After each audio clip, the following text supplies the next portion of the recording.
Hey everybody, welcome to another episode of the Extraordinary Family Life Podcast. We're your hosts, Greg and Rachel Denning. Today, we are going to talk about a super important and sometimes extremely sensitive topic.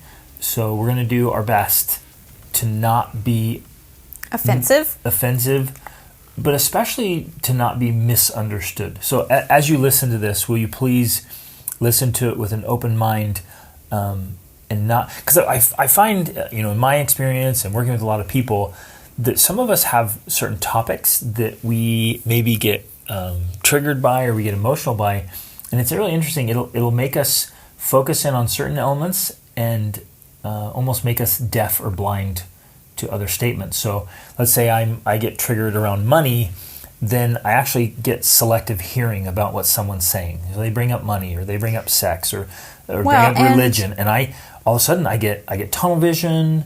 I only hear or see certain things they're saying, and I'm deaf. Then they say something else, saying, "No, I don't mean this," and I don't even hear that. I just disregard it because what they're really saying is because we tend to take everything we see or hear and put it through the filter we have about that topic because of our certain triggers or whatever. And this is a psychological phenomenon. Mm-hmm. So we want to talk about this. We want to talk about it openly and honestly because obviously that's the way we like to talk about things. And we definitely don't want you to think that we are trying to justify any position or statement or viewpoint we have, because we're not. This is honestly our own journey and view of this topic based off of, I would say, at least a decade or more of discussing, thinking about it, analyzing it. For me, it was since I was 16. Right. I went in hardcore into this. And I think that's a great point. Obviously, every person has subjective views, but we're sincerely trying to be objective about it. And ultimately, we're just sharing what has worked for us. That's every time we talk about anything, we're just saying, hey, this is what's worked for us. Take it or leave it, explore it, learn about it, but this is what has worked for us. Please, consider what we're talking about here and what we're doing. And with this particular topic, we've tried a lot to just really see it from every angle and remove. And here's the key. This is what's important here. We've tried to remove any sensitivity around it, to just purely look at it objectively. And we'll dive more into this because this is what's so important here. Well, because that's honestly the approach we try to take to everything. Yes. In everything that we do, think, believe, we have tried to take the perspective of, okay, let's remove the sensitivity to this topic. Yes, it's painful when you bring this up. Yes, it's painful when you mention this. But if I can remove that, or at least not remove it, but maybe ignore it for a little bit, or in spite of the pain and sensitivity, still have the conversation, then that's actually where we find true growth. That's actually where we find the results that we want. That's where we find the life that we're searching for, whether that's mental, physical, emotional, spiritual, social. All of it lies on the other side of that discomfort. And it's like these cliche phrases we've heard. Everything you want lies on the other side of your comfort zone. I think this is just as true 100%. For that. 100%. Like on that specifically, I don't know that we could emphasize that enough. Right. And hopefully articulate it well enough to understand, like, all the results you want are on the other side of the discomfort of facing something in a very factual manner. Honest. And it's got to be frank. It's got to be honest. And you have to remove any... And it's tough. It's extremely hard to remove any sensitivities. But until we can do this with every sensitive subject in life, man... How do we say this enough? Until you can do this with everything that triggers you, from politics to religion to sex to money to fat to whatever is like, you just feel yourself bristle and say, don't you dare bring that up. Don't you dare. When you find yourself saying that, you have to stop and say, wait a minute. All the results I truly want are on the other side of this discomfort and pain. And we've even seen it with parenting. Like, we see parents who are sincerely struggling with their children, but if you bring up the fact that they may be causing the problems with their kids, what? Wow. What? You're saying I'm the problem? How dare you know? And this especially happens between husbands and wives, but if you can't have that conversation that, hun, and we've had these conversations, and we have these conversations with each other, where I will say to Greg, or he will say to me, what you're doing, or what you're saying in this case, is causing this problem. You are creating this. And that hurts, because I don't want to be the one who's causing my own problems, right? I don't want to be the one who's causing the issues with my kids. But until we can actually have that conversation, which too many people don't, they never bring that up, they never talk about it, because they're like, oh, my wife, she won't take that very well. Yep. Well, we've removed that in our marriage, and we are working to remove that with each of our children as they grow and mature. Because when you have those real honest conversations, that's when you have real honest change. Yep. And that element right there is a principle of just absolute ownership. Like absolute ownership, where you own the fact that you have a responsibility for the results in your life. Obviously, ladies and gentlemen, there are some things that are outside of our control. But in my experience and my observation, that list is actually extremely small. In almost every instance, there are things we can control, and we have so much more influence than most of us realize, and especially more than we want to acknowledge and accept. Right. And so if I will humbly allow Rachel to say, Greg, you're doing this or not doing this, and it's having a negative effect on me or on the kids. Sometimes I have to passionately say it. But. Yeah. And I'm like, well, because I think we naturally want to defend our position. We want to justify, which is normal. We want to rationalize, we want to say, no, hold on, wait a minute. No, don't throw me under the bus. Mm-hmm. And then it becomes this source of contention. Sometimes, you're like, no, I'm putting my foot down here. I'm going to be firm, and I'm going to insist that this be addressed. Mm-hmm. And that is so hard and so uncomfortable. So obviously the ideal, the best way is that you do that with yourself in a healthy way. Like you acknowledge and take ownership on your own. Like, look, the way I'm approaching, I mean, we can take any topic here, but the way I approach Rachel in whatever, the way I talk to her, the way I listen to her, we did a whole episode on listening, the way I listen, or the way I think I'm listening, right? The way I approach her for sex. All of that is, okay, and even with that one, with sex, it's not just in a man's mind, you're like, well, no, I walk over and I say, hey, baby, let's make love. And she's like, yeah, but you didn't help with the dishes. And I'm, what? The stinking, and I'm like, the way I do everything, it has an influence. So I have to take ownership of that. And in an ideal situation, I'm doing it on my own. Mm-hmm. The second level there is the people around you give you feedback. Mm-hmm. And you cannot react negatively to that, or they won't give you feedback anymore. And then you have an even worse problem. Because then it's not being approached, it's not being addressed. Well, it's tough. And then I think with this specific topic today, which we haven't even mentioned. I know, but they'll read the title and they'll have some idea of what it is. I think it's even more challenging because, and we're going to get into this, in America specifically, and I think in the Western world in general, this topic has become such that there's almost this idea of, well, it doesn't need to be addressed. It doesn't need to be changed. There's nothing wrong. There's nothing to be analyzed or assessed because everything as it is acceptable and good. Right. Which, in our honest analysis of this idea for the past 10, 20 years, we're saying, it's not 100% true. And we're going to talk about that. Because I think first we'll give the backstory here a little bit and explain ultimately that we received an email and we agree with a lot of the things in this email. It's not that we disagree with this, but we also think that the established approach that's common in, well, from this mom, but we've seen it in many places, it's common in society, is not exactly the full answer to this problem.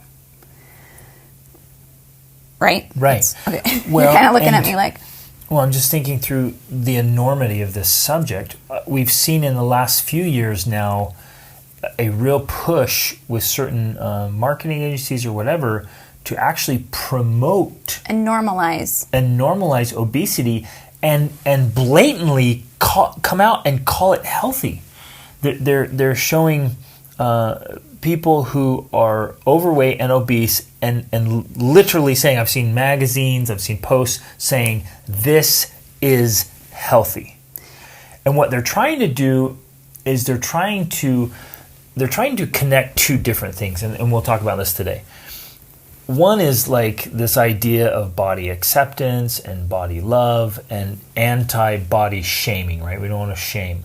So they're trying to blend these two things, and they're taking just the straight factual, biological, physiological science of, black and white, this is healthy. And they're trying to mix that and say, no, wherever you're at is okay and even healthy, which is just a blatant scientific lie. Right. Because when you are overweight or obese, there's nothing healthy about that. Again, this is just pure in fact, black and white. It is actually the precursor to disease. I mean, that's essentially what it is. Massive amounts of disease. Having excess weight is essentially laying the foundation for disease. If you don't have disease already, you're on the path to disease. I mean, that's just basic science right there. But society is trying to because obesity is such a huge problem, and there are so many people who are overweight, and they feel bad about it, which we're going to talk about later, the physiological and psychological reasons for that. We're trying to say, no, it's okay. Which I understand on that one side that, yeah, you need to love yourself. You need to accept yourself. Now, we have managed and figured out how to do that without accepting where you are. Like, we have complete love for ourselves in a healthy way, but we're still not satisfied. And a lot of people, they're not able to do that. They're not able to hold those two things at the same time in their mind. I think because they're trying to mix them. They're trying to connect them where if I could maybe articulate what I did early on, I learned to separate those things. So love for myself and my actual honest results are different things. Right. I don't connect those things. So I can love myself but not love the results I have. Exactly. If I am out of shape, let's say, this has happened to me so many times, where I go for a hike or I go for a run or something happens and I need to carry something or to push-ups or whatever, any kind of physical exertion was required, and then I was like, wow, I am way out of shape. Like I wasn't able to do that. I've let myself go or whatever. Or if there's ever been a time where, again, you notice you've gained weight or shape, like I disconnect that from loving myself, being comfortable with myself, being comfortable in my own skin. Like, it has nothing to do with body shaming or a lack of self-worth in any way, shape, or form. Right, it doesn't change your worth none. At all. They're disconnected. And I think for some funky reason, we keep trying to mingle two different things. So the actual straight science of it is you can go and you can have your BMI, your body mass index, measured. And you can go in and they can do it with calipers, they can do it in water now. Like, there's all kinds of cool ways to do this. And it can be pretty accurate to absolute precision. And so if you go in and you have your BMI tested, let's pretend you go into these tanks that it is spot on precision, and it tells you exactly the percentage of body fat you have. And there's a healthy range. I'm not saying it's an exact number, because people are going to be like, well, people's bodies are different. Well, of course they are. there's not an exact number, but there is a healthy range. And black and white, if you are above that range, that is unhealthy. That is period. On the pathway to future disease, right. essentially. Because that's what that means. Your biochemistry is off, and you are, your body's pharmacy is working harder than it has to because of the additional exactly. weight So it's affecting fat. your heart, it's affecting your lungs, it's affecting your cells. You're on the path to And so I think what's important about this, though, because part of the email that we received was talking about, I don't want my daughters to have this expectation that they have to look like these girls on Instagram or whatever, which I agree with that. That's not desirable or necessary per se, but what is desirable is for each person to be in their own healthy BMI range, which is obviously going to be, I'm not going to have the same BMI range as you because you're taller than me and larger and you have bigger bones and all these other things. Like your body is different than my body, so we're going to have a different healthy range here. Well, and there's a different range for women and men. Exactly. Right. And actually, there can sometimes be a different range for races. Yeah.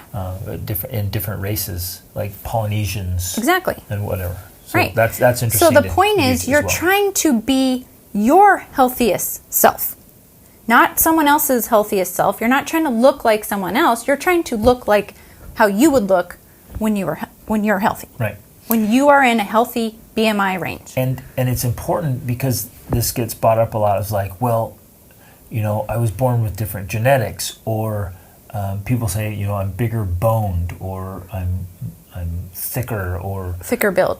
I have a different build. Right, which is true. That happens. Absolutely true. And in fact, let me share my story. I am a very thin person. Yeah, Rachel is with thin tiny. bones. She has teeny little bones and hands. She's very petite build, right? I have a very thick build. I'm just under 6 feet, and I weigh 200 pounds. So when I was in the military just for a little bit, and they have a BMI scale, and because I'm under 6 foot and I'm 200 pounds, I always got called in, right?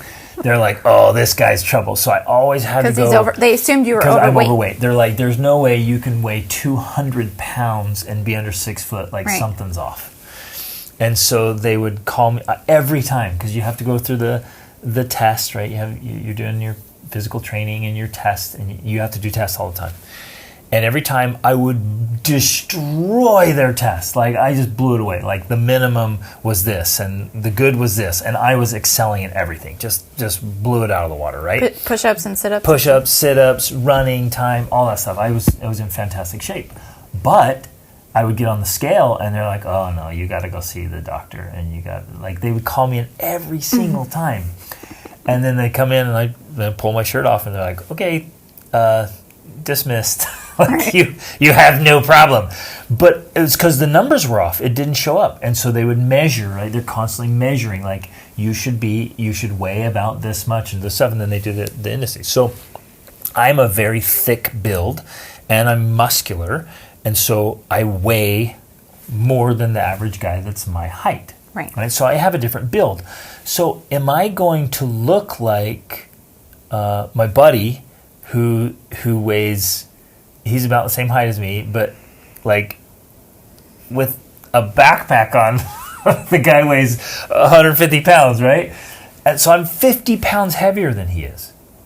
So am I going to look like him? No. Is he going to look like me? No. But, and I think this is extremely important, each of us should strive to look, well, and again, some people will be bothered by the look. Right, that we're worried about the look. It's not about the look. Each of us should be in our healthiest state, and I would say as an ideal, in your fittest state. You should be healthy and fit. Now, I'll just throw this in here for those of you who are interested in the subject. It is possible to be fit and unhealthy, but it is not possible to be healthy and unfit. There's a little distinction there, right? Because you can be fit, so you can go to the gym, do all this stuff, but you can be eating horribly, and you can be unhealthy.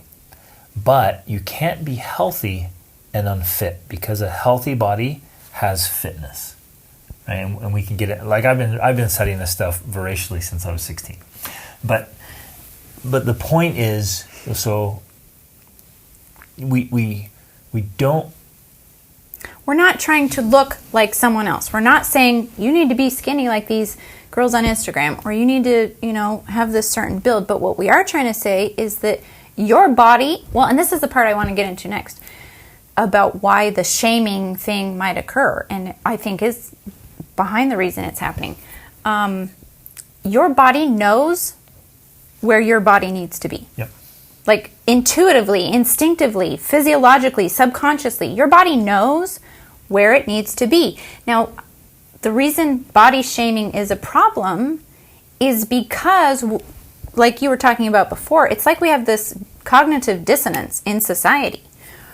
We have all these people that are not where their bodies need to be, and then we're also trying to say that's okay, where really the reason why we might feel like, oh, it's not okay, is because our body feels like there is something off. Going back to this idea that if you're unhealthy, you're setting the foundation for disease, future disease. Our bodies are trying to say something is off. Something needs to change. Now, this is to be separated completely from the idea of people that have eating disorders or other types of issues where they're trying to be super skinny, they're trying to look like other people, they're trying to, even if they're healthy, they think they're not healthy. That's a different issue. Right. And that's not what we're talking about. That's something that needs to be addressed in a different way. And that needs help and counseling and coaching and all that work. So, fundamentally, though, it's connected in that it's tied to a misaligned target. Yes. They've attached a vision or an understanding, a perception to an erroneous target. Right. And so they're trying to be something they're not, or something they can't be. Right. Which is totally different from trying to be your healthiest self, which is ultimately what we believe in, which we promote, and which we share, even though it seems to come across, well, I guess now we'll go to the background. So Greg teaches a class every week for teenagers called Habits of a Successful Life. And I don't know how it came up, maybe one of the books you were reading or something. Well, no, it was just an overall assessment, right?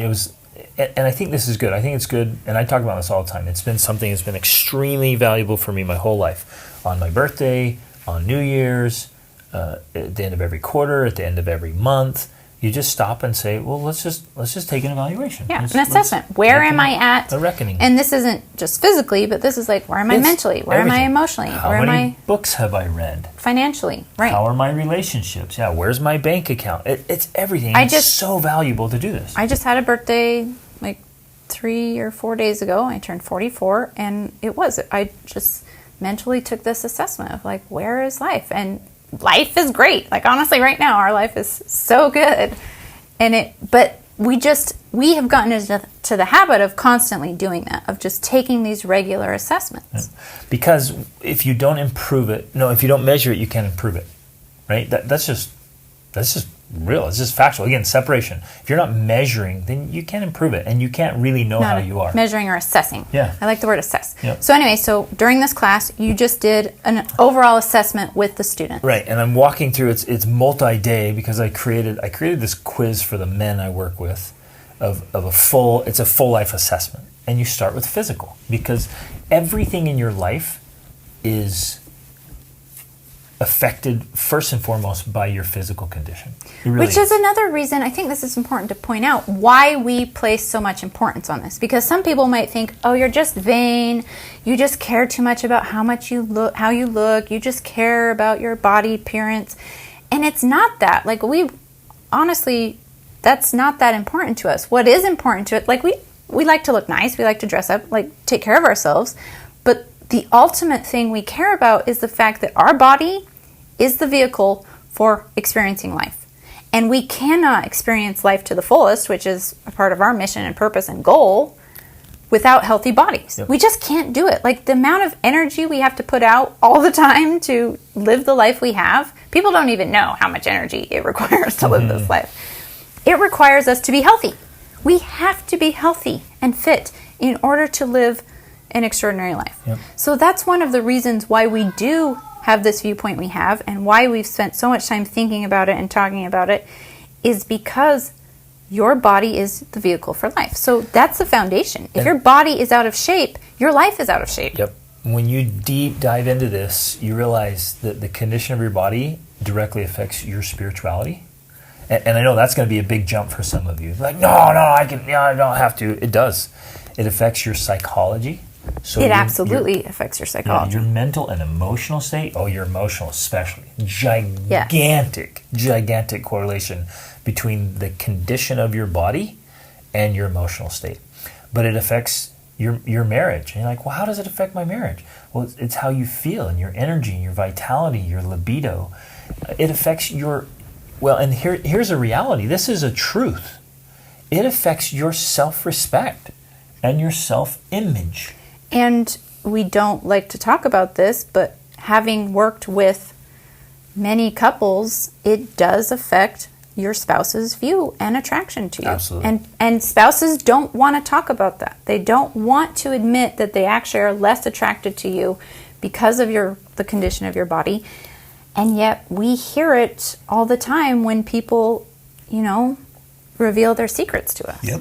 In fact, there's been very specific instances where a spouse will say, no, I'm not that shallow. I love you just as you are. The condition of your body doesn't change, doesn't matter. And then I help a client totally transform their body, and the spouse is like, whoa, this is amazing. This is awesome. And everything gets better and changes. And they're like, okay, it did have an impact, where I think it didn't. I do want to say that's one of those hard conversations we don't want to have. Right. We don't want to admit that about ourselves or about our spouse, or that it plays a part, and yet it does. It does. You respect yourself more. That actually is a cycle that goes both ways. When you respect yourself more, then you take better care of your body. And when you take care of your body better, you actually respect yourself more. But that is absolutely true with others too. Whether we agree with it or not, whether we like it or not, your body is your billboard. And it is also, in many instances, your business card. Your body is your billboard and your business card. And people assess you physiologically. Like, this is fundamental evolutionary science. Like, this isn't like social conditioning, although that plays a part as too. This is biological. You are assessing and being assessed by others in your interactions by the condition of your body. Yes. So back to the habits class. You had them do this assessment. Yep. Part of the assessment, because it's part of what you do for the men, included just reaching down, grabbing your belly, and assessing how much fat you have on your body. So to give this context, we were doing an overall assessment, right? How long can you hold your breath? How long can you do an air squat? How many push-ups can you do? How many sit-ups can you do? Can you get up off? This is a fun one. Can you get up off the ground without using your hands? Mm-hmm. Right? It's just simple things to how's the condition of my body? I have an app that's helps with range of motion stuff, and that's one of the initial assessments they do is like, how can you do that? Can you do this activity? Exactly. And can you touch your toes? That's another one we did. So we were doing all of those. And you can do a lot of those things and still have excess weight. Yeah. So it's not like you can't do it if you have the weight. But the point is, part of the assessment included kind of this self-BMI, how much fat do I have? Exactly. So again, it's a moment of reckoning, and all of us can do it right now. I do it consistently myself. You just say, okay, today's a moment of reckoning. You can take, whatever, at the end of every month, you could you could go to the gym, or you can buy your own assessment equipment. You can have a scale, but scales can be off, right? The scale doesn't work for me because I'm like, wait, I'm under 6 foot and 200 pounds. Like, I'm overweight. So you could get the calipers, you can go get a test, or you can just do a quick visual hand test. I can reach back and I can grab any fat around what we call our love handles. I can reach down on my legs and I can grab. So where they do the caliper test is on the inside of your leg, on your thigh, just above the knee. That's where there's fat. They do it on the back of your arm, or your tricep just below your shoulders. Mine are a little flabby. Yeah. And so you can reach back and grab right there. And then on the front of your belly, right above where your belt would be, they grab right there. So this is actually a physical test, how they test body fat on those 3 points. And again, that's a simple one. That's very, very simple. But you can do that with your fingers right now. You can reach behind your back and you can grab your triceps. You can grab the skin on your inner leg above your knee, and you can grab your belly. There's no shaming in that. There's no, I don't like myself. I don't look like anyone else. I can just right now take inventory on and what this does is this tells me how well I've been eating and exercising over the last few months. And again, for me, it comes back to how much risk do I have of future disease based off of my current condition now? Yep. So for us, this has simply become a way of assessing where you are currently and if you're on the path you want to be on. Now, the email we received from a parent said, well, this is body shaming. And I can understand why they would have that viewpoint, especially based on the current culture of our society. But again, back to this idea of this is something we've been thinking about, talking about, researching for a long time. I also disagree with that because I think it's dependent on the context in which we take it. Mm-hmm. I kind of want to just throw this in there because I think it's relevant. I remember years ago when we started traveling, this was back in 2007, one of the things that shocked me, because I grew up in America, and America is very fat adverse, in meaning that they don't like to talk about it. They don't like to bring it up. They don't like to use the word fat. Right. And we went to these other countries, and they just say it how it is. They're like, oh, yeah, she's really fat. They tell you right to your face, yeah, you're really fat. And I remember being so shocked because I was like, what? They just said she was fat right to her face. Like, I can't believe this, But they just had this more... That's how they would, indicate each other. Yeah. They're like, oh, go talk to that one. Oh, which one? Oh, the fat one. She's the fat one. Hey, you, fatty. And she's like, oh, yeah, that's me right here. Yep, right. Me. And it was so fascinating because they just had this openness about it of yeah, this is where I am. This is who I am. This is a distinguishing characteristic of me. Yep. And so I kind of, while it was shocking at first, I also thought, well, I almost think that's healthier. Yeah. Just to call it how it is and not to beat around the bush and not to feel like you're shaming someone either, but you're just saying you are overweight, you are fat. And then that's back to this idea, that's a place where you can then have a conversation. If that's where you want to be and you're comfortable with that, great. But if you feel shamed, shame comes from internally. Yeah. Shame is an internal feeling. Nobody can make you feel shamed. Yeah. It's not possible. Just like nobody can make you feel anything. Emotions come from within. You experience emotions based on how you interpret what was said or done. Mm-hmm. So if you feel shame, then that's a chance for you to look internally. And this is not a justification. This is literally how we live our life every single day of our life. It's our life. To emphasize that. It's a chance for you to look internally and say, why do I feel bothered by that? Why do I feel shamed by that? Why do I feel uncomfortable by that? Because, back to this thing I said before, if you feel shame because of the condition of your body, one, you have a psychological condition that's unhealthy and you need help, right? So anorexia, bulimia, something like that. Or two, your body is trying to tell you something's off and you need to change it. And that's a good thing. That's a good thing. That's like being in pain. If your arm is hurting, don't ignore it because maybe it's broken. Maybe something happened to it. You need to get it fixed. And it's a type of pain. Yes. It's an emotional pain that's telling you something is off. You need to fix it. Yeah. I think there's an important distinction here that's worth mentioning. In my observations, the body will use a sense or feeling of guilt. Mm-hmm. It'll make you feel bad, like, hey, something's off. Right. Like, this needs to be addressed. So your own body will make you feel bad. Your psychology will do the same thing. Your brain will say, hey, this isn't okay. Right. And again, like Rachel keeps pointing out, like you're on the path to an early death and disease, and your body will tell you, and your brain, your psychology will tell you, like, this isn't okay. And we need to be able to understand that. It's just black and white science, like, oh, my body and my brain are telling me this is not okay, and we allow guilt. But I'm going to go further than that. The spirit, I wholeheartedly believe, like the spiritual side of us also uses guilt.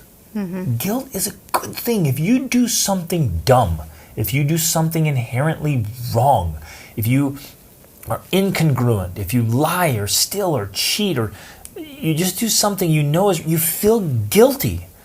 Guilt is a good thing. It keeps us on track. But we never want to feel guilty ever for anything. I think, especially in society today, we don't. What we want to do is what we have started to do is to put the blame on others. We say, oh, I'm feeling bad about my body. That's because of all the people on Instagram that are skinny. That's because of all of the messaging we're getting. And I believe that is playing a role. Sure, and it's not necessarily healthy. Right. But everything that happens to me happens internally. So I am the one that can interpret what that means to me and how I'm going to act about it. I don't have to respond in a certain way. I don't have to be shamed because of what is on Instagram or what is said by other people. I can choose what I'm going to do about it. If you have extra fat and you're okay with that because it's worth the bread you eat, that's kind of how I am. I've got some flabby arms and I've got a little flab on my legs, but for me, I'm okay with that amount because I like the bread that I eat twice a week or whatever. I'm not willing to cut it out. So that's a level of it too. Like, you can accept that. Or you can say, you know what? That is contributing to my early death and disease.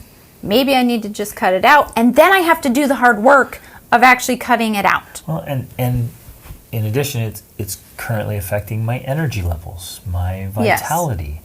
Yes. It may be affecting how you feel about yourself. It's definitely going to be affecting your ability to do things you maybe want to do. It has an effect now and in the future. Every single thing has an exchange rate, so you have to say either I'm willing to accept the exchange, and I'm going to be okay where I'm at, which is, I think, what the message is trying to be of the body shaming. But it shouldn't be at the expense of, no, I'm perfectly healthy, because that's not true. That's just an absolute lie. That's not true. And so as long as we can say, you know what, I'm not perfectly happy, I'm not perfectly healthy, but I'm happy enough with the current state of my body that I'm not going to do something to change it, or I'm out of health, I'm going to do something to change it. Like, that's really the options here. The option, which I don't think serves anyone, is to say, as a society, we need to stop body shaming, because that just doesn't work. Individual responsibility is the only way we really make change, personally or as a society. And until we accept the individual responsibility and acknowledge that part of the reason we feel guilt or shame is because it's our own body telling us things are off, that's the healthiest route. And your psychology will do that as well. Again, everything in life has the meaning we give it. So if you see something, let's say you see a picture of someone who is fit and healthy, what happens very quickly, almost instantaneously, is you give it some kind of meaning. You make some kind of judgment of what it means. And for me, when I see just absolutely fit, healthy people out in society or online, wherever, I'm like, fantastic. They've paid a price. They've worked hard. Because I've been in this industry for so long, I know how they got there. I'm going to interrupt for a second, because this is interesting. It's almost like this reverse body shaming is occurring. It's almost like, because we've tried to not make other people feel bad for being out of shape or being fat, we're now trying to make people that are healthy feel bad for showing that they're healthy. Right.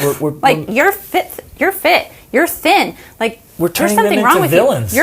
You're the villain because you're trying to make me feel bad that I'm not in that condition. You're because posting it's pictures not of your reasonable. six-pack online, jerk. You're just body shaming. Right, which the reality is, yes, we can't all look like this one image of what's available, but any one of us could get in to sincere health and fitness if we're willing to pay Yes. the price. And too often that's actually the problem. I'm not in that condition because I'm not willing to pay that price. But I am in the condition I am because I have paid the price to get here, right? I'm not thin just because I'm lucky. I am thin because I am very, very, very strict about what I eat. And how much you eat. And how much I eat. And it's not like I'm And starving when you myself. And when I eat, exactly, right. I have strict guidelines for when I eat, for how much I eat, and for what I eat. That is what has caused me to maintain my thinness for even after giving birth 6 times. Yeah. And that there's a formula like that works for 98 to 99% of people. Yes, there are a few, but it's very, very few who are the exception.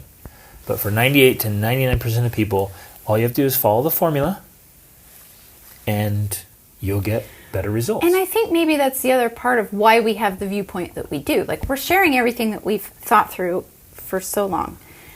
And part of the reason we have this viewpoint is because we understand there is a formula. Like, it's really pretty simple. If you do that assessment, right, which is not meant to be a body shaming, it's meant to be a legitimate assessment, and you realize you have more fat than you would like, okay, that's fine. There is a formula for reducing that amount of fat. And it's very simple. It's, like you said, not eating certain times. We're not going to go into all the details because that's a whole nother podcast. But, you have a window of time that you eat, and you only eat certain things, and you eat till you're full and you stop. Like, that's the basics. And it's can be challenging to adopt if you're not used to that. But once you adopt it, then it's easy. It's not hard to just stick to this formula that produces overall. And that we're just talking about the healthy eating side of it. That doesn't even include the exercise. But if you did just that, that would make a change. 90% of your body condition is going to be what you eat. It's in the. Now, they say it's in the kitchen. 90% of your health is in the kitchen. Now, I also know, like, no joke, part of the challenge today that we have is that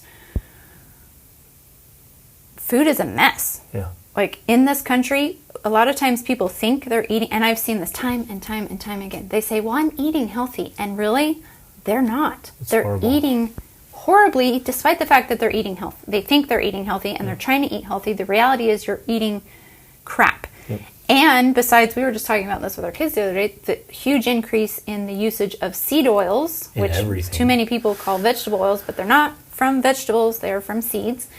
They're extremely toxic and causing huge amounts of obesity without you doing anything except eating them. And seed oils are now in everything. Practically anything that's processed, anything that has an ingredient label on it, more than likely has seed oils in it, and it's making people fat. Yep, there's a correlation there. So that's one thing. If you just cut out all seed oils, that right there is going to have a huge impact on your BMI. Massive. So I want to circle back just for a second. Like, if you look at something, you get to decide what it means. But I also want to point out, though, your physiology and psychology might use something you see or experience as a motivator, as a lesson. So you might see something. You might, in this context, you might see someone that's unhealthy or weight, or you might hear about somebody dying of heart disease or whatever, or some problem, or getting diabetes or whatever, and all of a sudden you just feel this major sensation, physiologically and psychologically, like, oh, I got to change, right? But you also might see somebody who's fit, and it might cause feelings of guilt, and because deep down you want to be. Now process through that, work through that. Like Rachel was just saying, do you want that? Do you want to be? I hope you do, and I think your body and your psychology is going to be saying, of course you do. Like, of course you want. Your body wants to be in its healthiest condition. So take it and use it as inspiration and motivation. When I see those guys on there or women, like, that's fantastic. They've paid a price. Like, I want that. It's driving. I want to be healthy too. My body wants to be healthy and fit. I want to be healthy. I want all of the massive, massive benefits, like almost endless amount of benefits that come in from being very healthy and fit. I want that. Now, this we need to say this because it might be obvious, but it might not be obvious. We're in no way saying we're going for perfection. Right. No one in our family has a perfect body, and we don't expect anyone in our family to have a perfect body, but we do expect ourselves to maintain a healthy body. Yep.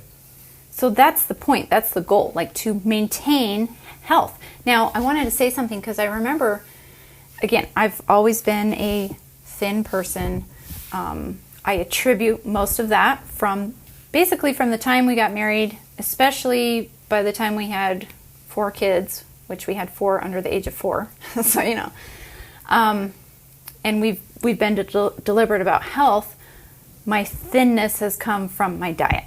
I know that. And it's worth pointing out that both your parents were very obese. So, like, and mine, well, mine my were unhealthy dad, he died from cancer, which was directly caused by his diet, which, yeah, he was obese as well, but yeah, he died because of that. So you and I both grew up in environments very, very unhealthy for food and it was the 80s where everything was flipped, where, you know, margarine was good for you and butter was bad. Like, everything was so messed up in the 80s. Ate Crisco by the bucket. Exactly, I'm right. surprised I made it out of my childhood. So, but that being said, the point is I've never been overweight, but I've had additional fat. You know, I have 7 children. I've given birth 6 times. So, you know, there have been times when I've had extra weight. What I'm trying to say is that I began to notice that I felt better about my body when I was in my body shape. I don't know how to explain that, but like it's as though my body personally has a shape that's ideal, and when I am in that shape, I feel better about my body. Yep. And when my body is not in that shape, I feel its unique shape. Right. Almost like no it one knows. else's. Right. Yeah. It's almost like this, you know, we could say it's this aura or something, you know. It's there, it knows. When I'm not in that shape, I feel worse. Now, what we want to do in society is say, oh, well, that's society's fault because they're making me feel bad that I'm not in my ideal shape. Or what we think is because I don't look like that girl on Instagram, right?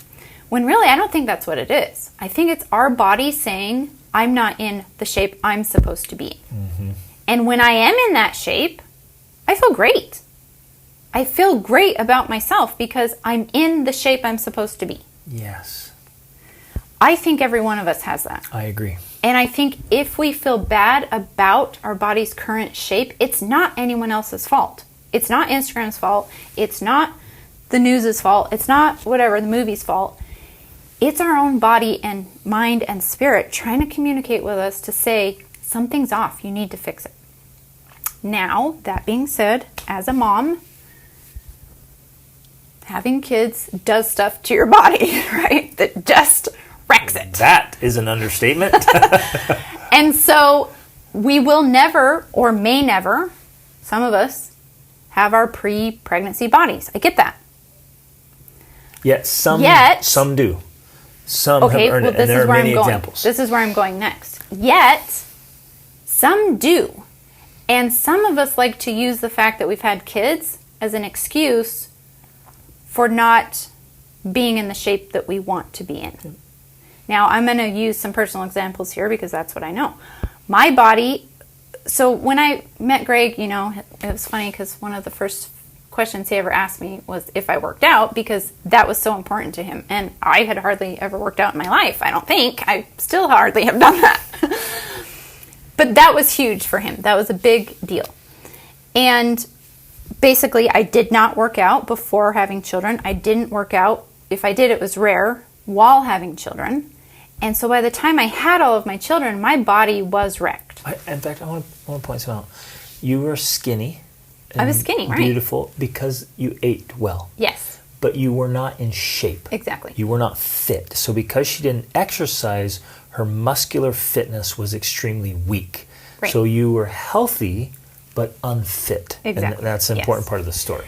And because, and again, this is something I've had to think about, analyze, go through the discomfort of, right? Facing that discomfort like we've talked about. I've come to realize that the reason why I had so many issues, first of all, with I gave birth to all of my children naturally at home. But I had some complications in some of the pregnancies because my body was so out of shape, especially the last pregnancies. And then after that, I had severe, I forget the official term of it. It's the abdominal something. It's basically diastasis? Something like that, yeah. So basically my abdominal wall was just shot. It's such a huge gap in it. I could fit like 4 fingers in between my abs. So my body was... Meaning her intestines could Right, they could come out and they would get they get pinched in between my abdominal muscles. It was really bad. So I was in very bad shape. She couldn't run. Right. It just so that's what I'm trying to get to. So I realized that I had caused that because I had been out of fitness, right? Well, so then after I had my children and I wanted to now start getting more fit. I was still healthy from eating, but I wanted to get fit.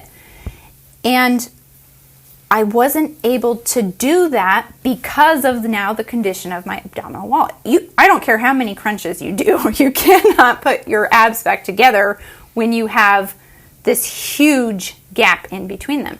And so I tried to get back into shape, but I couldn't. Literally, this was my belief. I could not do it because one of the things that really convinced me was I went out to go running because I'm like, okay, I'm going to run and I'm going to get healthy. And I was motivated to get fit.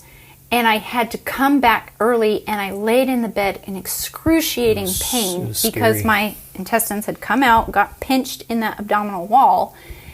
And it was horrible. Now, my point here is what I could have done was said, that's it. I can't get in shape. Oh well, I guess I'll just be out of shape for the rest of my life.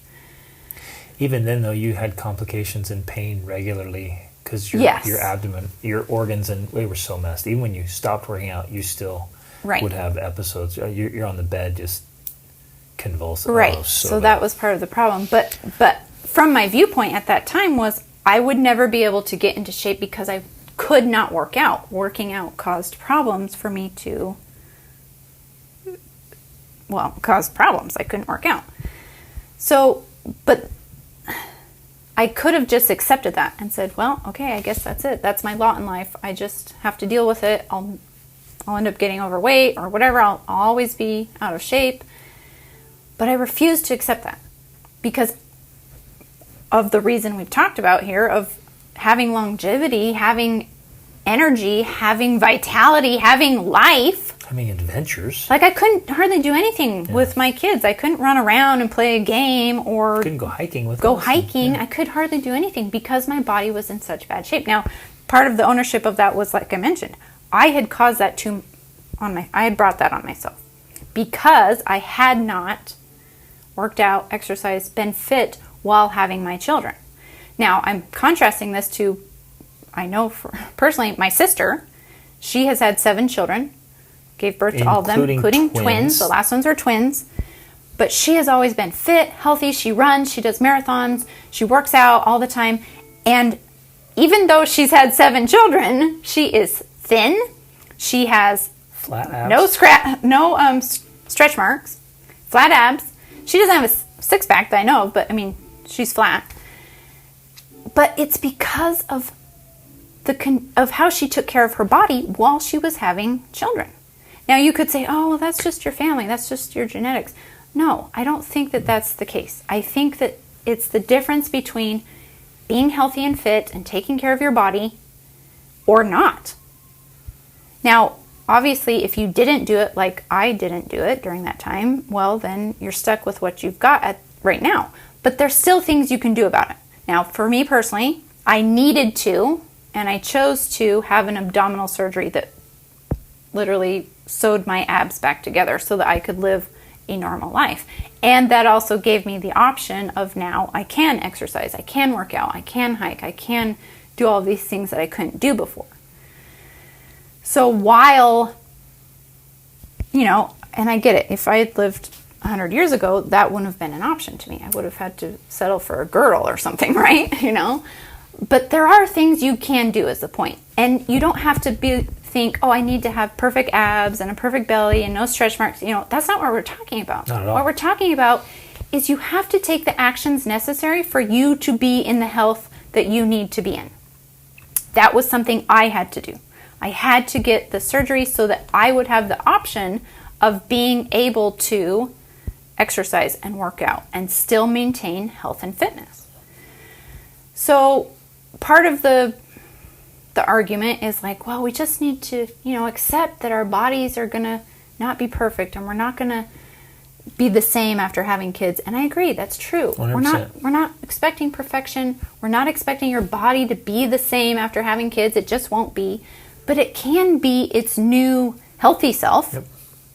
And besides the fact that I don't think just because we can't be that after we have kids doesn't mean it shouldn't be something we work towards before we have kids. Right. Because part of the message from this email was, I want my daughters to not expect to have the perfect body their whole life, or I'm paraphrasing or whatever, because they're going to have kids and it's going to wreck their body. Well, okay, I get that, but I don't think that's an excuse. If our children can be healthy, our women especially, our daughters, if they can be healthy and fit and try to, if they want, get a six-pack or whatever it is, like exercise and work out, and try to have a thin body because especially if they want it, that's only going to help them when they're having kids. It's only going to help them be better prepared for carrying a baby, birthing. Pregnancy and birth will the whole thing. Way better. Right. It will be easier and better because of their desire to exercise and be fit and be healthy before the pregnancy. And that goes for diet as well, of course, because, the pregnancy is a huge drain on the nutrition and of your body. So if you're healthy before, that just makes your pregnancy that much easier. Yeah, absolutely. And recovery that much faster. Exactly. Yeah. In fact, I've had multiple surgeries from injuries, and the physicians always said, your recovery has been phenomenal because you're in such great shape. The condition of your body, it Same affects with everything. Giving birth. Exactly. Yeah. Right. Yeah, the recovery is amazing. And I think you're right. I think that's a great point. You might say, you're not likely to have a six-pack after you have a baby. So don't. But if you want one before, don't use. Well, you can't have one after, so might as well not get one before. Go for it. Go get it. If you want it, go get it. And that's the thing is you don't have to have the six-pack abs. But if you want them, go get them. I want them. My sons want them, and so that we have them. So we go get them. You don't have to, but pick an ideal health and fitness for yourself and commit to stay in it. Like you were saying, the body changes. And get in tune with that body shape of what your ideal shape is. And mine will, it also changes with age, right? So the condition of your body in your 20s changes to your 30s, your 40s, 50s. But don't use that as an excuse. So I'm 45. I could use that as an excuse, and many people do. I'm not 20 anymore. And so they use it as an excuse to have some pathetic dad bod. No, in my mind, that's unacceptable. No way. But what about 10 years from now? What about 20 years from now? So when I'm 65, I just say, I'm not 45 anymore, and accept it? No way. I'm still going to be working out hard and eating well for my entire life because I want all the benefits of health and fitness. And it's not about looking like some 20-year-old model. Not at all. That's not the point. But I'm going to look my unique best for my body shape and my age. I'm going to look my best because the looks actually correlate to your feeling and your condition. Right. Looks are an assessment. So it's not vanity, it's an assessment. So when I take a shower, I go to the pool, whatever, it's an assessment of the condition of my body, my health and fitness. So ultimately, and I hope, again, I'm going to circle back to where we began, I hope you've heard this message from the pure intent it's coming from. We in no way, shape, or form want to push shame on body image at all. But we also have the natural approach that we don't avoid topics that might cause shame, because if there's this feeling of shame, there's a reason for the feeling. It's not there because, at least in our case, because someone's trying to make you feel shameful. Right. Often we've noticed in our own lives that you feel shame for some reason. And so if that feeling is there, it needs to be analyzed and addressed, not ignored and blamed on an external source. Right. And assess whether that's some kind of comparison you picked up. Like, like comparison is the thief of joy.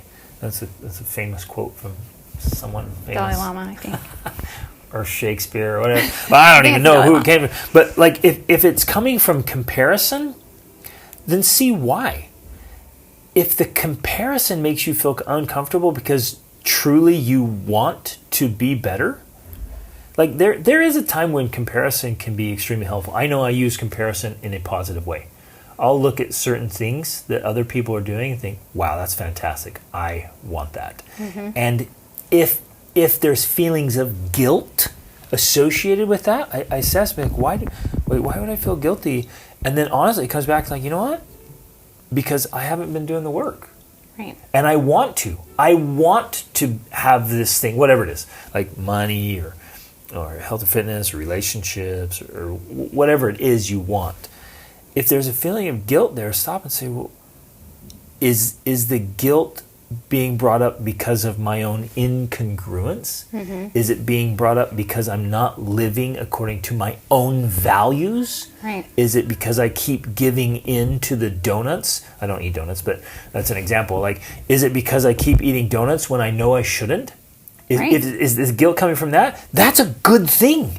Right. If you don't want to eat donuts but you keep eating them, then guilt is a good thing. Why not respond to it? Exactly. Why not take it in? And I think that's ultimately our message, because that's the approach we've taken. That's the approach that works for us and works with any of the clients you have, that if there's something in your life like that, instead of blaming the external cause, we look internally and we analyze and become aware of the cause for those feelings. We become aware of what's bringing this about, because that's where we actually can make the changes that then put us in congruence.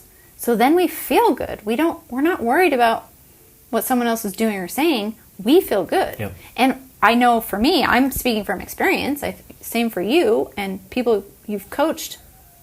It's true too. When you get in congruence with yourself, you're no longer triggered by these external exactly things. Yeah, the external stimuli. So someone can say or do something, yep, and it doesn't bother you anymore because you are comfortable in your own skin. Yep. Right?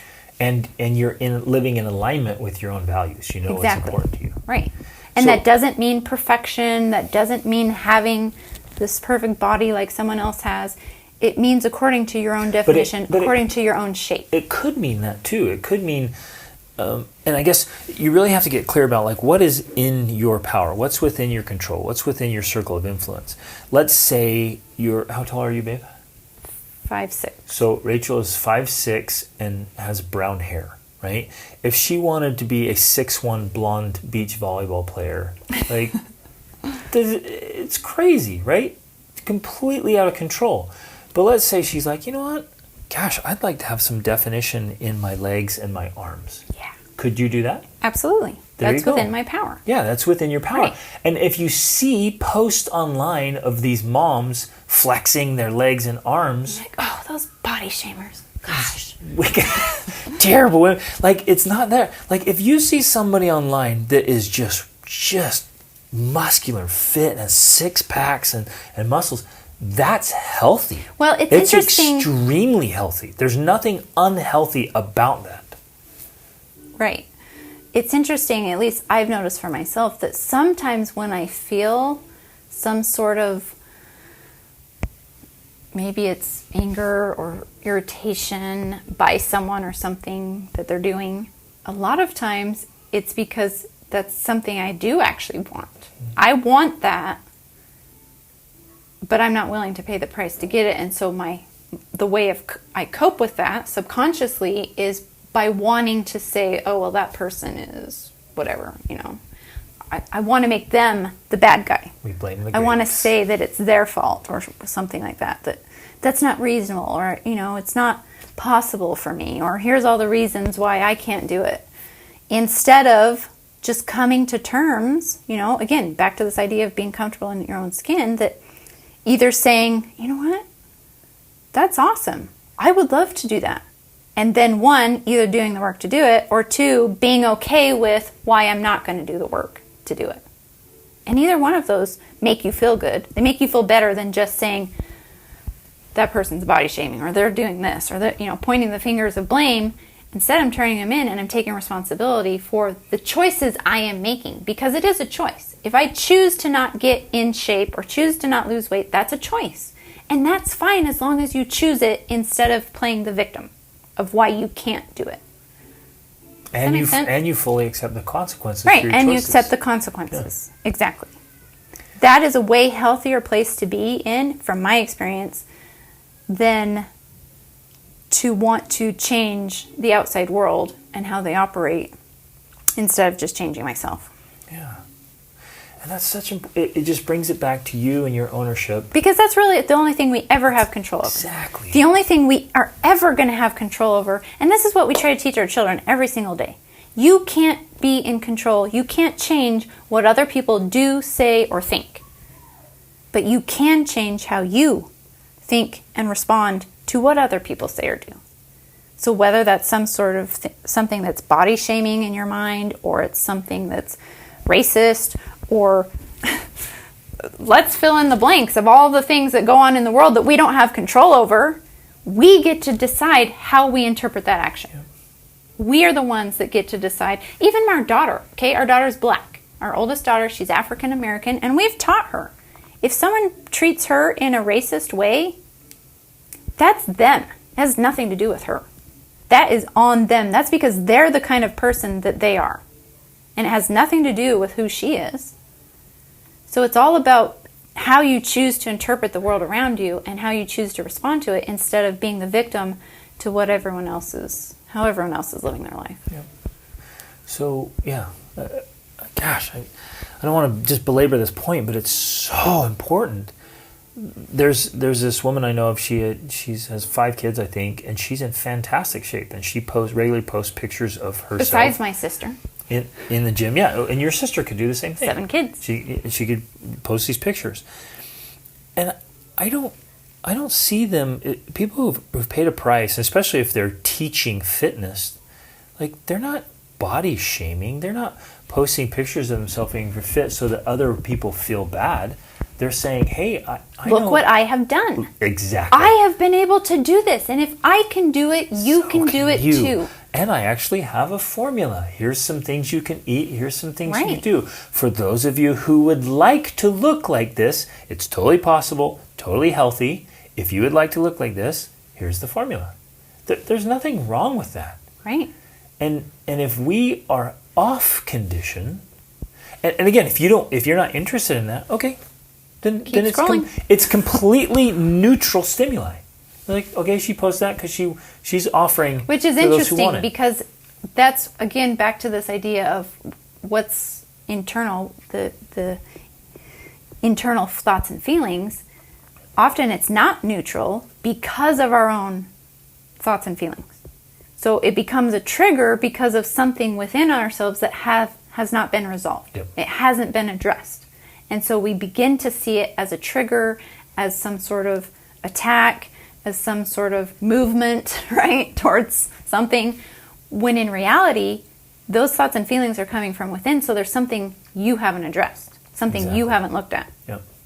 Beautiful. So it all comes back to us. It all comes back to ownership and responsibility. Which is our message from the start on everything. On everything, exactly.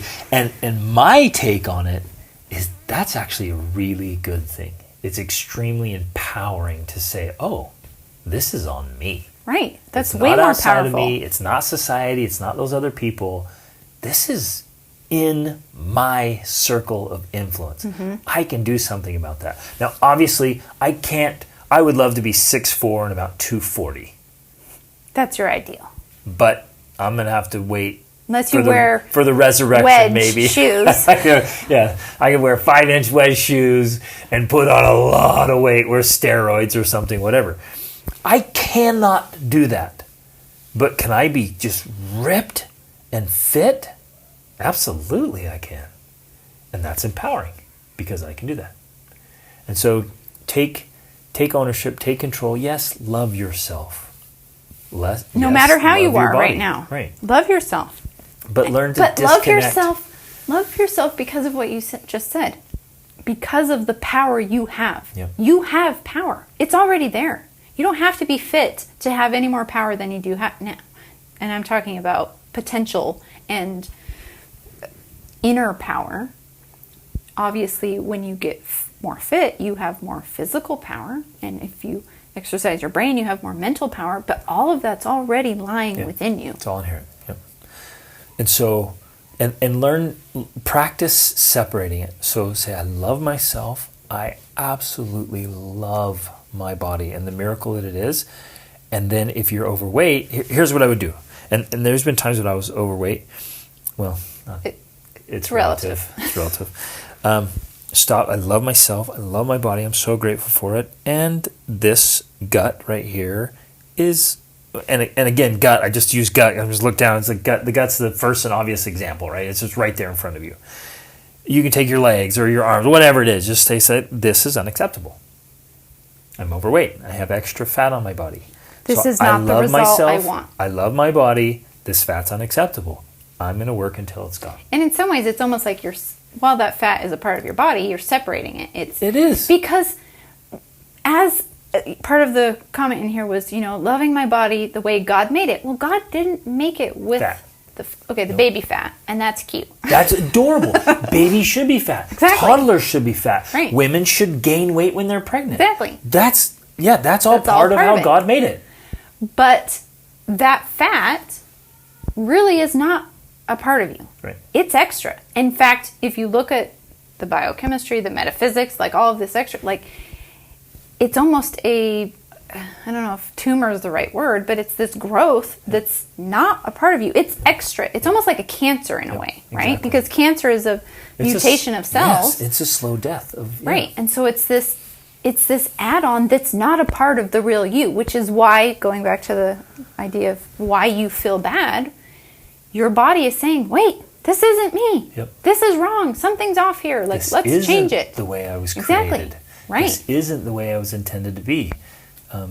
It's the seed oils and the sugar and Yeah, the soda and the junk and it's all the garbage that's causing this.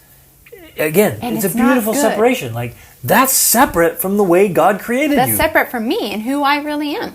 Yep. God created a body to be a certain way, and extra fat is not the way He created them to be.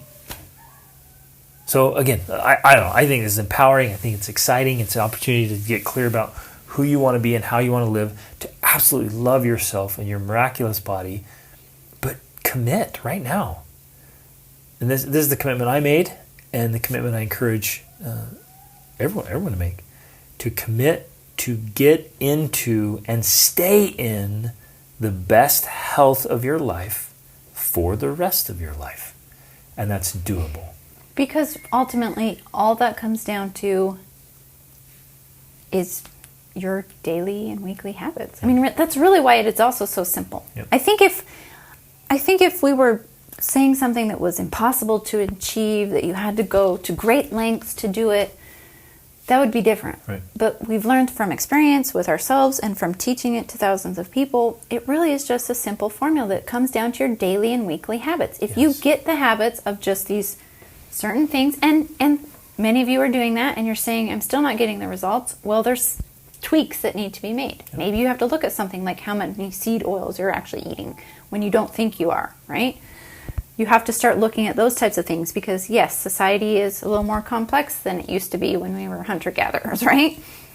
And we have a whole podcast on what to eat because we've thought about this, researched it, studied it for a long time. 2 podcasts, actually, on what to eat. Go there. That's a place to look because you might be unknowingly taking things into your body that are actually causing either inflammation, which could look like extra fat, but it's not. It's inflammation. or be causing extra weight, like seed oils, when you don't even know you're eating whatever that you think is healthy because it says it's healthy, it says it's keto, it says it's whatever, vegan, and it's actually making you fat because it has seed oils in it. Like, this happens more often than not, than you know. So, you just have to develop those daily and weekly habits, make tweaks to figure out what's off. That's about it. Right. And then you just follow that formula for the rest of your life. And it becomes easier and easier and easier. It becomes so automatic. It's not even something you have to really think about. And we've been able to help so many clients do this. And it might even be like, well, I feel guilty because I'm super busy parent. I don't have the time. I'm like, the joke Same. I always like to say is like, last I checked, it doesn't take more time to eat less food and to eat healthier. And sometimes it feels like it takes more time to figure out what is healthy food. Sure. There is that, learning curve, so to say. Absolutely. But in the long run, it's worth it. And I think if nothing else, I feel that we have been married 22 years. We have 7 children, and we have maintained health and fitness for that entire time because of simple, basic habits. One of them, travel all over the with globe. traveling to 50 countries, right? And eating, every time we go to a restaurant in Turkey, they give us French fries, which we try to not eat most of the time.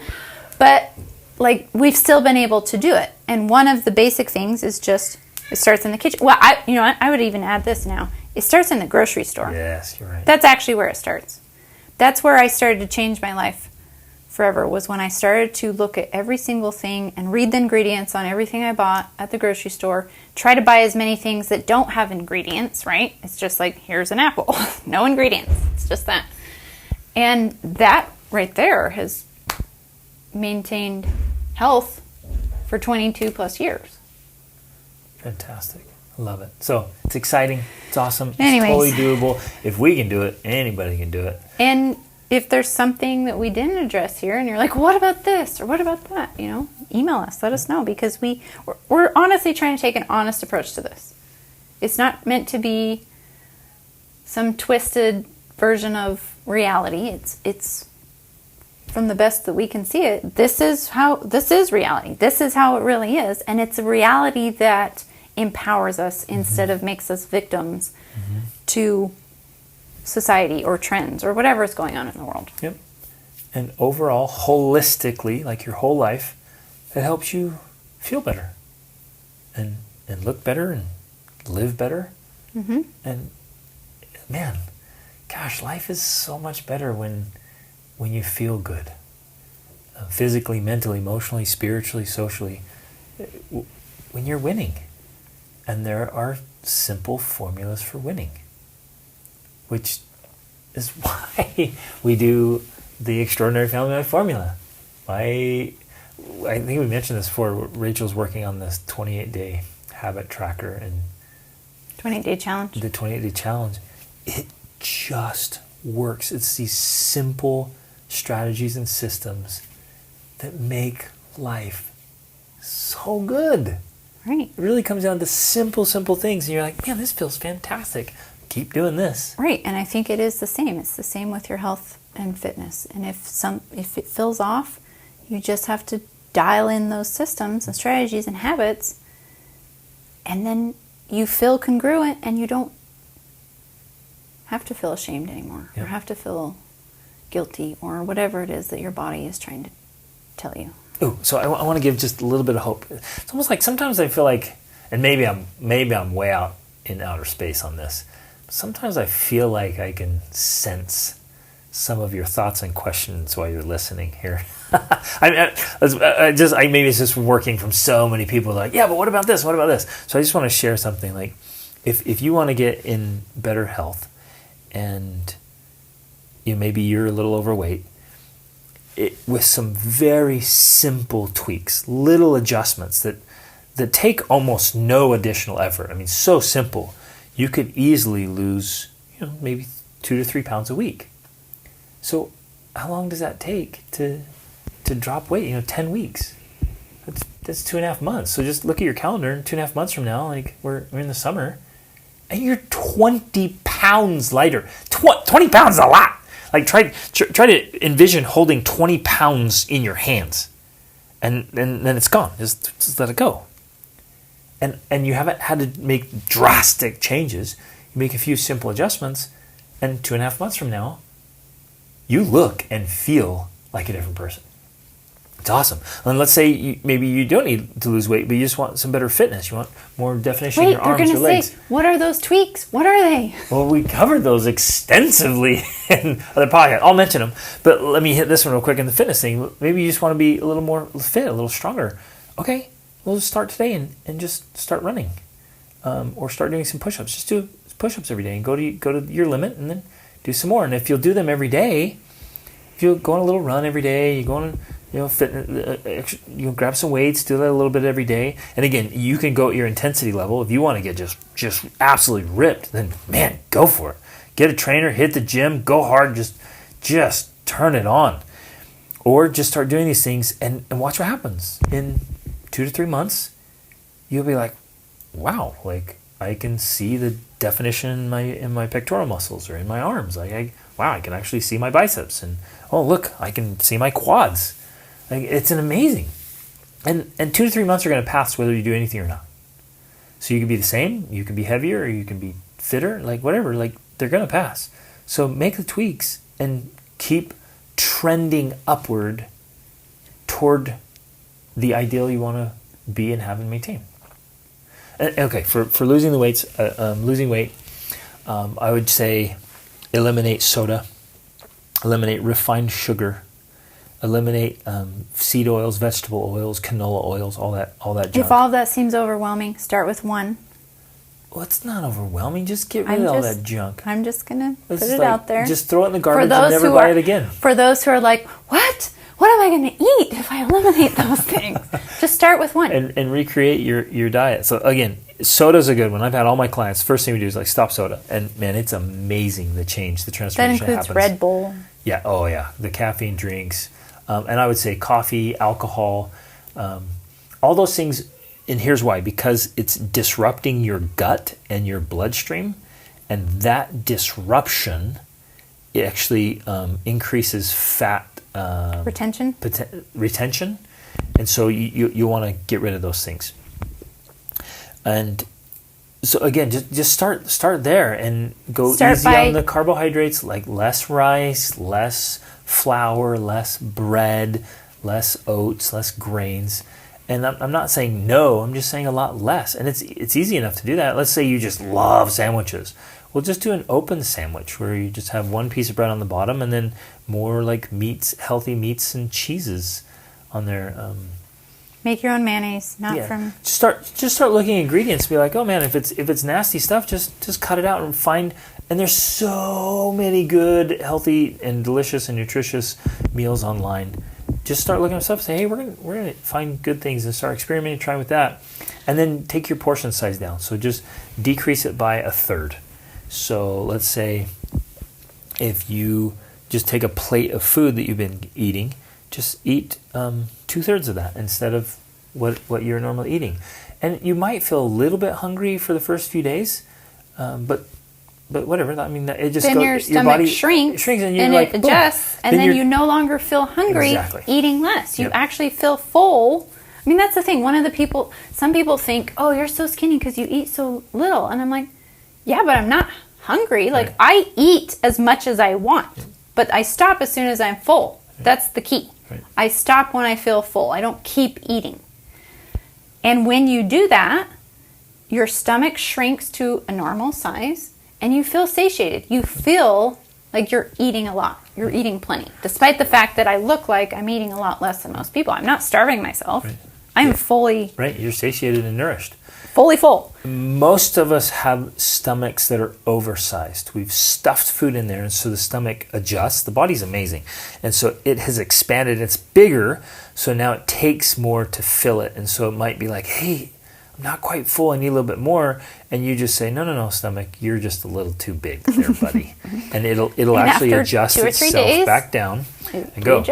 I love having my clients do this. And again, not everyone can do this. You got to be careful about it, but I love having my clients that are able to start with a 2 or 3 day fast. You just drink lots and lots and lots of water and no food for a couple of days. And what it does is it cleans out your stomach, cleans out your bowels, it's really good for you. And then your stomach tightens down. Now, when it's over, don't binge. Don't binge to start it, and you're like, I'm done, and eat a whole cow. Or a whole box of donuts. Or even worse.